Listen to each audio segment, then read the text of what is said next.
videoopname. Het is alweer een jaar of wat geleden, in het voorjaar, toen bij ons op een maandagmiddag een telefoon ging. Het was iemand van de lokale omroep, hij heette Henk. Henk vertelde dat hij bezig was met het maken van videoopnames van het Boetengebied en dat daartussen wat gedichten voor het regenen zullen worden door een dialectspreker of spreekster. En zodoende was ze op ons adres terecht te komen.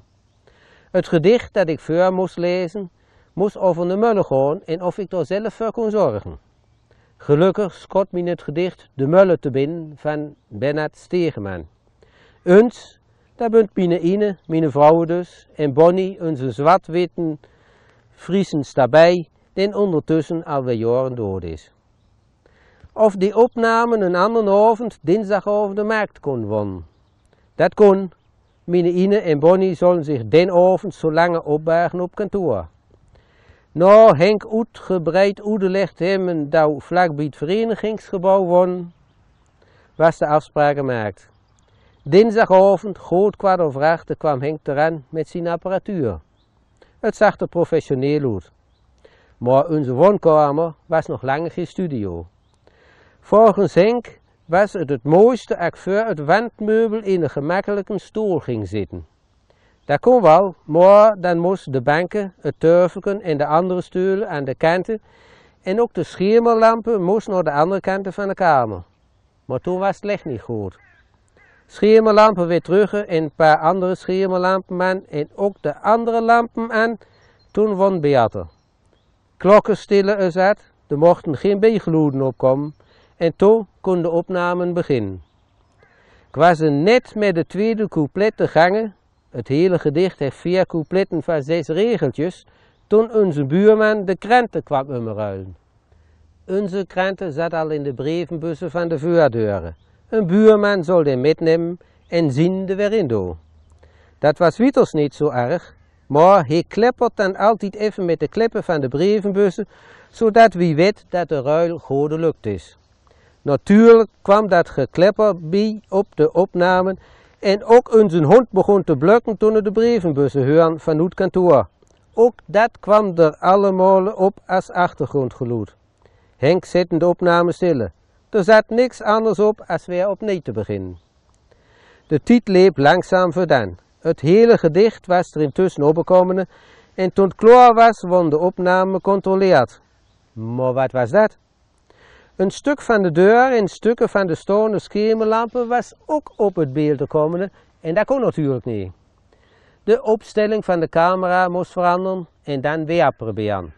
Opnieuw het hele gedicht voorlezen, het kon zonder haperingen en versprekingen. Bij derde couplet ging de telefoon. Ring!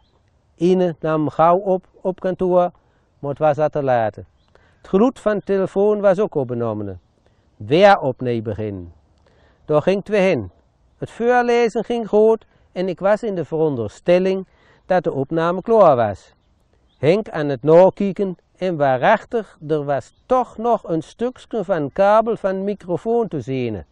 Het was minder moeite niet waard, maar Henk wilde alles voor 100% op hem.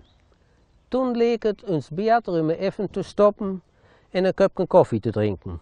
Wie was al een hele zit aan de gang geweest om het er goed op te krijgen. Het viel waarachtig nog niet met. Henk had al vaker met deze bielen hakt en wist ondertussen wel wat er allemaal kwam kijken bij een mooie, foutloze videoopname. Ondertussen was het al 7:15 geworden. Wie was net weer voor de zoveelste keer begonnen toen er een auto langs kwam die goed te horen was.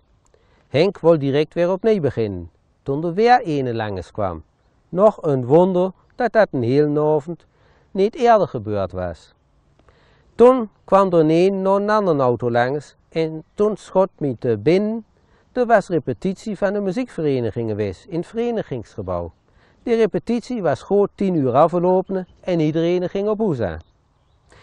En dat alle muzikanten maar vlak achter elkaar naar huis waren gegaan, dan was er nog niet zoveel aan de hand geweest, maar het bestuur moest nog even navergaderen en om 11:15 was voorlopig een lestenauto de lange gekomen.